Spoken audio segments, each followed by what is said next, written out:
Well, hello, yes, Mike here again from Best Before TV, and change of tack today. Everything's gonna be different, okay? You know how to get in touch with the TV station if you want to, and that's just bestbeforetv@gmail.com or at bestbefore on X or Twitter, whatever it is you want to call it, and the way to watch the TV for 24 hours a day, absolutely free, all the old television programs and films and even old adverts, totally free, and it's all done by me, and that's www.bestbeforetv.com. Now let's get into it, because now I've done it all, haven't I? I've tried to stop the oil protesters. I've tried to help with that. I've tried to help with the migrants, and I made videos, and nobody listens to me. Well, they do. They watch the videos, which is good. But what can I do? I don't care anymore. I give up. So now, welcome to the world according to the old Git. The old Git is me, as you probably know if you watched any of my videos. And that's it now. I'm going to show you how my mind works. And probably doesn't work very well, but never mind. Well, my mind works. I'm going to show you. So it's going to be new format. Oh, just for now. Volume 1. This is welcome to the world according to the old Git. Now, as I said, I made a few videos and trying to solve the problems of the world, but it never happens. And that boat sailed now. So bye bye. So I thought I'd take a look at the world and how it looks through my eyes, okay? So, it'll all come clear as I show you, or you see what I'm going to be doing. I might offend a few people, but what I will say, my excuse is I don't care. I really don't, because you can offend people for just looking at them now. It's amazing. It's absolutely amazing. So, I am what I am, and I'm going to put it the way I see it, the way that Mike, me, the old Git, sees the world. So let's just get into the first little bit that I thought you might like. And this is a meeting at the House of Commons where Lee Anderson, MP, yes, is asking questions of the Police Commissioner Mark Rowley. Now, it just sums it up for me to say that, this is how it is in the House of Commons. I don't think anybody knows what they're doing or saying. It's a little bit funny, but let's go for it, shall we? Tonight, Spectrum examines the whole question of frothing and falling, coughing and calling, screaming and bawling, walling and stalling, galling and mauling, falling and hauling, trawling and squalling and zawling. Zawling. Is there a word, zawling? If there is, what does it mean? If there isn't, what does it mean? Perhaps both, maybe neither. Speaking of Conservative candidate, I just drone on and on and on and on, never letting anyone else get a word in edgeways until I start foaming at the mouth and falling over backwards. Fall over backwards. Is he foaming at the mouth to fall over backwards, or falling over backwards to foam at the mouth? I wish to report a burglary. I think that's in very bad taste. Perhaps both, maybe neither. What do I mean by the word mean? What do I mean by the word word? What do I mean by what do I mean? What do I mean by do and what I do by mean? What I do by do, and what I mean by wasting your time like this. Where do you live, son? 121 Halliwell Road, Dulwich, SE21. Oh, you got to agree, haven't you? They talk a lot of sense. Well, they do for me. I understood every word they said. Basically, what I'm trying to point out there, that it's a load of BS. That's all they have to talk. They talk. But they don't do the walk, none of them. I've got to give Lee Anderson his due, though. He's quite forthright what he says.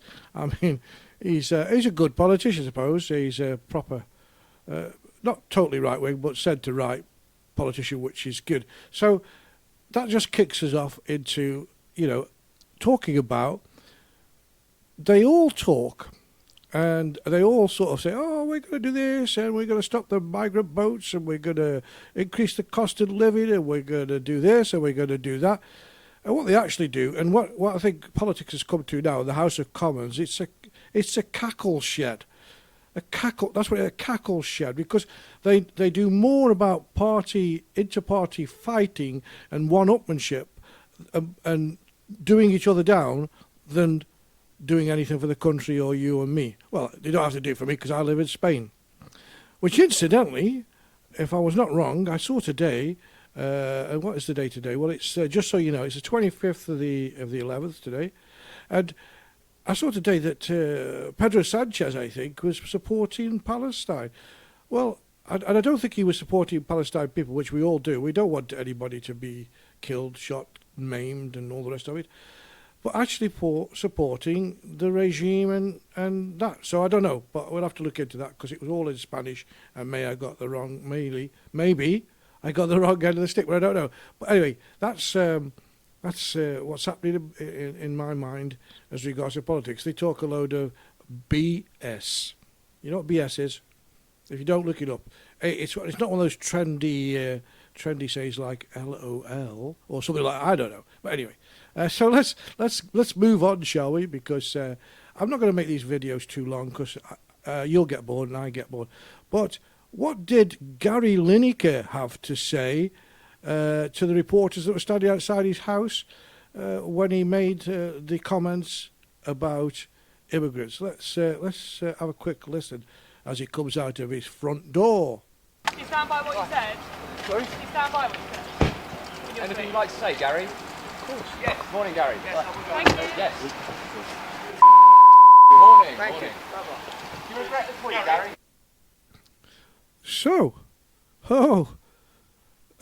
there you have it. There you have it. Very, very well-spoken words from Gary Lineker. I heard also that the BBC now are going to stop presenters and people going on the Palestine and on the rallies and on the marches. They should have thought about that a long time ago. Although I think Gary Lineker, with all the money and whatever, he'll carry on doing what he wants to do, and I think the BBC are just as scared of him as they are of Hamas.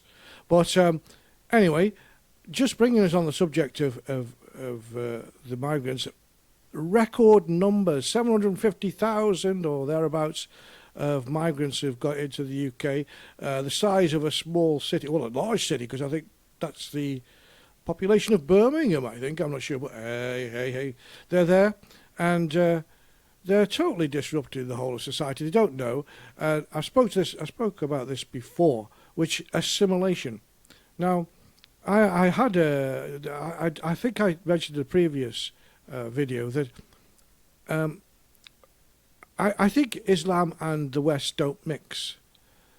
But I can't be really strong on saying that because a lot of people who come from that background do assimilate. Now, assimilate is different from integrate. Now, they don't. The communities don't really integrate. They don't, as a rule, intermarry. They're not allowed to. They try to follow the Sharia law, which is their own law, and basically they don't like us very much, but they live with us and all the rest of it. But I go back to saying that you can't tar everybody with the same brush. Ben Habib happens to be my favourite politician. Ben Habib, who's from Pakistani background. If he was Prime Minister, I wouldn't feel too bad about it. But I just thought about it the other day.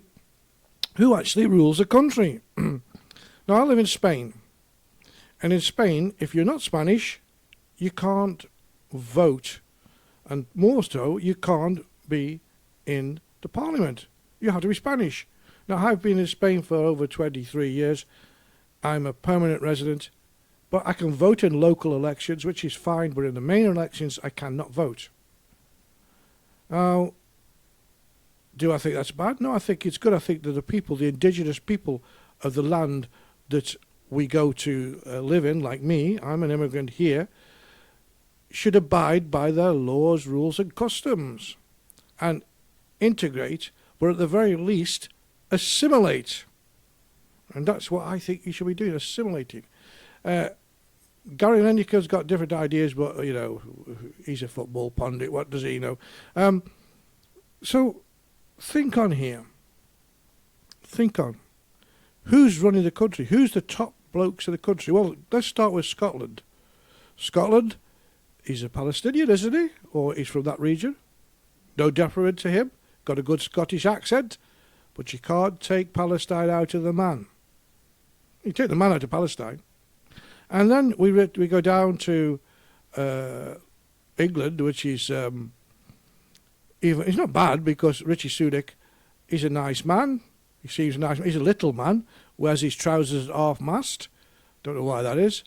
But apart from him being Indian, he's also, his father-in-law is a very powerful man in India, and close ties and many visas have been issued. No, I'm not saying it's down to that for people to come to England. He doesn't really know how the rest of us live. He thinks he does, but he doesn't. So we have Scottish leader is Palestinian, English is Indian, and then we go over to Ireland, to south of Ireland, the Taoiseach. I'm not sure where he's from. Is he Turkish? I think he's Turkish. You see, there's a pattern forming here, isn't it? Then you go back over to England again. Go back to England to the UK, and now let's take London, and just take London as an example. Who has Sajid Khan, who is I don't know where he comes from, Bangladesh or Pakistani family, but again, I think he's Muslim. He says things like a white family do not represent London. He says that terrorism has to be acceptable form of way of life living in a big city. So we've got all these people around us telling us what we should and we shouldn't do, and at the end of the day, they don't really know us, and that's why I think we should have education for people to come to, for real, genuine people to come to the country. Because I'm not against immigration, I'm all for it, but for the right people coming in who want to do the right thing. And I go back to some guys that I follow in Stoke-on-Trent, where I was born, and I think that they are Pakistani, and they run a business called Sizzlers. It's a takeaway or restaurant. And I thought they didn't know I followed them, but they sent me a thing to connect. They, for me, are a perfect example of assimilation. They do assimilate to our way of life. They keep their religion, which is fine, but they keep it to themselves. It's like with Ben Habib. I don't know whether he's a Pakistani Muslim or a Pakistani Christian. I don't know. But he's a great bloke. He's more English than me. But Sizzlers, getting back, this has started the whole thing off, and Gary Lineker being stupid. They take out food parcels to poor people, hungry people, old people. They sponsor the local kids' football team. They buy their football. They don't do it to try and fit in. They fit in anyway. They're nice people. So we cannot tar everybody with the same brush. But in general, on the whole, unless something changes, then the two things don't mix. It's a sorry thing to say. I don't really want to blame the religion. I want to blame maybe the religion and the culture, and the Western culture seem not to mix. They don't assimilate. We'll see. But some do, and don't let's upset everybody for the sake of a few hooligans. If you hear the dogs barking now, you tell her to do this yourself. Oh, it's very good. Very good here. Anyway, let's move on. And where are we going to go next? We've been to the House of Commons, haven't we? Yes, we've been there. Now, Lenicus, yes. I know what we'll do. I know what we'll do now.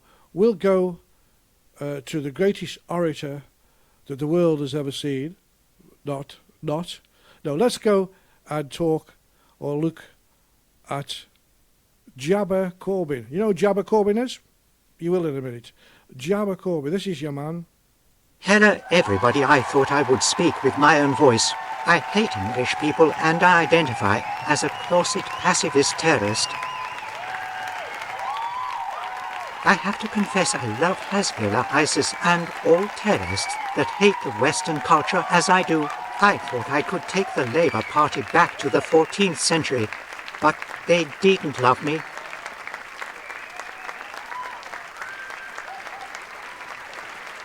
So I am here today with you wonderful dumb misfits like me. So, here is the question. how many of you misfits have a job, and I know if I was your prime minister or dictator you will not need a job. With my contacts we could claim millions of pounds from the United Nations, European aid organizations and charities from around the world. We just tell the world we are oppressed by the Scotch, Welsh and Irish, and surrounded. Then the money rolls in, then Bob's your uncle and Sally's your auntie.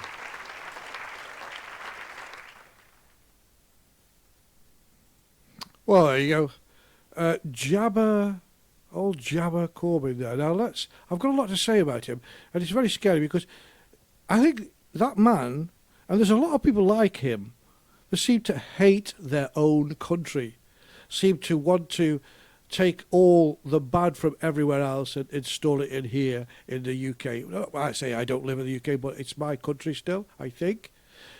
Or is it? I don't know. Probably I'd have to go back on a rubber boat and get put to a hotel for a few months before they'd believe me. But anyway, I shan't be coming back. But I feel for people who live in the UK when you've got people like him. But what really is scary that now, at the moment, I think the Labour Party, of which he was the leader at one time, is now in front. And it looks likely that they will have the next government. God help you all, whichever God you follow. Because I think them themselves, the Labour Party, have got the biggest bunch of misfits as politicians that you've ever seen in your life. Going from Keir Starmer to Angela Rayner and such like that. And I think John is, I forget, John, one of the other ones. Well, what I'm getting at, in that party, there's still a lot of anti-Semitism. And I don't care what you say, because there's still people in that party which were real, solid, staunch Corbynites. And a Corbynite is, well, you know what a Corbynite, but they're there. They are there. And for me, it seems that it's not going to go away. And I don't like the thought of those people with those views running the UK. I'm sure the Jewish people in England don't really want to have Labour in. And I don't think they're any good anyway. I mean, potty mouth Angela Rayner for a start. She's entertaining to watch. But just consider her background. I mean, her partner is a trade union leader. So you can imagine what they talk about when they're alone at night. Yes, I mean, keep it clean. Oh, well, darling, please, we need to have a strike. And, we need the backing of the government. You can push Starmer and the rest of them, can't you? I'm not saying that's what they do, but they probably do, because they're in a perfect... One's Labour, very staunch Labour, and the other one is a trade union leader. And you can imagine the conversations and what people think and what they think. Apart from that, as I say, there's many, many other politicians that are left from the old time, from the Corbyn time. Starmer's tried to keep them quiet because all he wants to go is get the keys to number 10. And what would they do on immigration? Well, first of all, I think because he's now put somebody else who's weak, who lost the battle of, I'm not even saying his name, who's lost the battle of when there was a Brexit vote and he walked, Mr. Cameron there, I'll say his name, Mr. Cameron, who is now Foreign Secretary, wherever he is, he's out there trying to make ties back with Europe.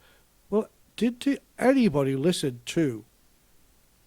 Nobody listened to what the British people are saying. They don't want to be in Europe. They want independence and control their own borders, which they should be doing by now. But no, let's get closer ties. You'll be back in it before you know, and you won't be consulted. They'll just take you back. At the same time as this is all happening, you've got Netherlands there with an ultra-right-wing man who wanted to ban Muslims, ban mosques, ban wearing a burqa, deport everybody. He's virtually the new president or prime minister, whatever they call him. We don't want that to emerge, the far right. We don't want that. We want centre-right sensible people who are going to make the people who come to UK assimilate with the British way of life and integrate and be part of it and vote for it and all the rest of it, but not to bring the ways that they've just left behind with them. Anyway, I've gone on enough about that, but maybe I talk sense, maybe I don't. But hey, this is the world according to the old git. This is how I see it, and I don't like it. Moving on, finally, we have to give the last word to the very most famous orator that everybody follows, that everybody thinks is right, that scientists are afraid of. Of course, it has to be her. My message is A.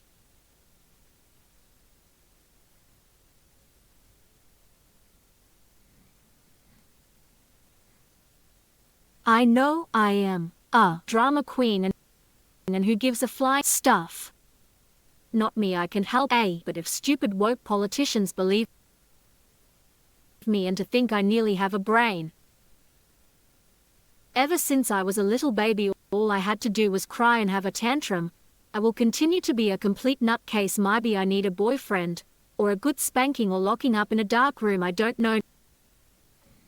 Well, there you. Did you? I hope you listened to her. That is the most spoiled brat on the planet, as far as I'm concerned.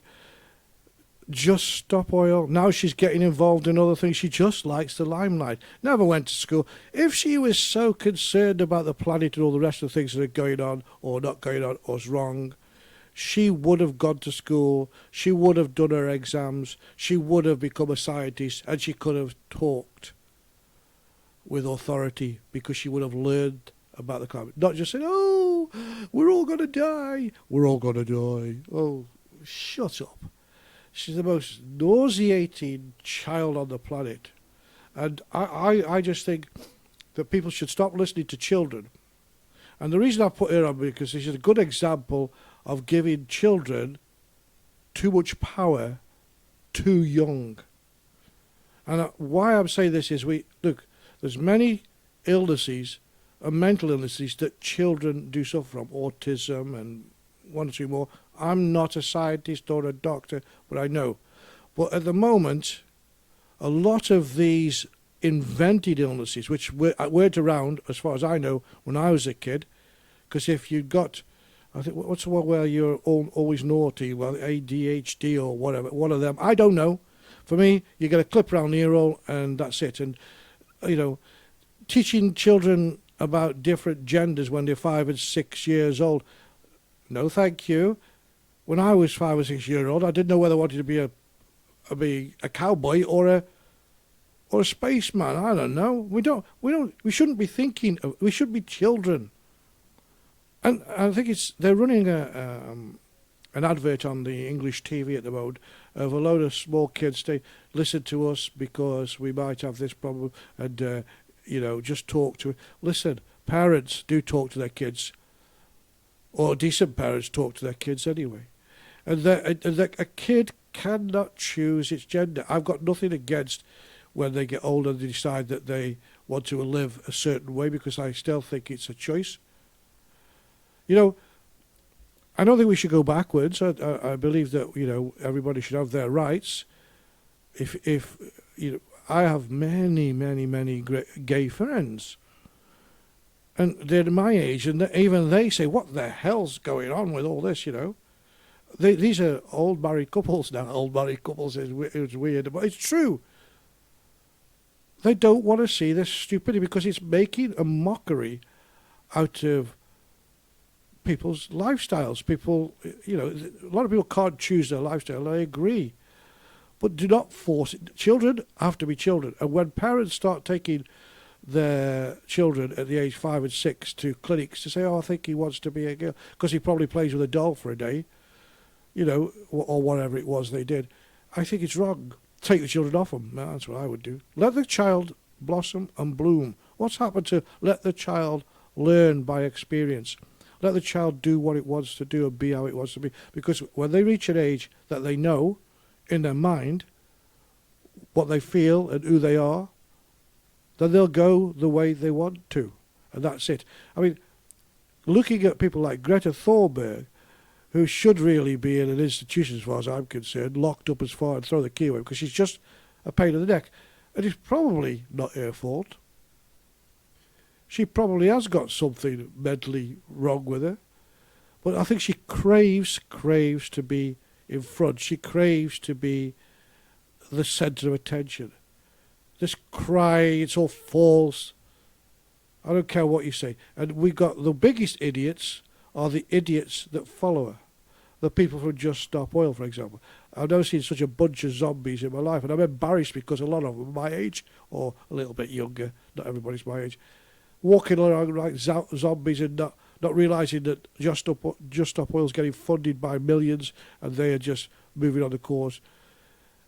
And I'll say just once more before I go, because it's time to go, aren't you glad? The EV, electric vehicle, is not the way forward. Oh no. Hydrogen is the way forward. You can even convert your internal combustion engine that it's in your car now to hydrogen, and it's clean, green energy. So think on. They've just said, again going back to the government, that they're going to start making some EVs in Sunderland or wherever, the Qashqai and the Duke. Why have they shipped all the manufacture of the EVs here? Because they know they're short-lived. This is my thought, my last thought for today. Keep the British busy building things that are going to become obsolete very soon, whilst the clever countries start developing the hydrogen cars and such like, as is Australia doing, as is China's doing, as America's doing. And when the EVs become unsustainable because you can't get lithium or cobalt, what will happen to them factories? They'll close. And we'll be way behind in the manufacture of cars by then, because there'll be loads and loads and loads of hydrogen cars. Anyway, that's the world according to the old Git. It's how it's seen through my eyes. I hope you enjoyed it, and basically I'll say to you, till the next time, I'll see you soon. Be good, be safe, and take care. Thank you.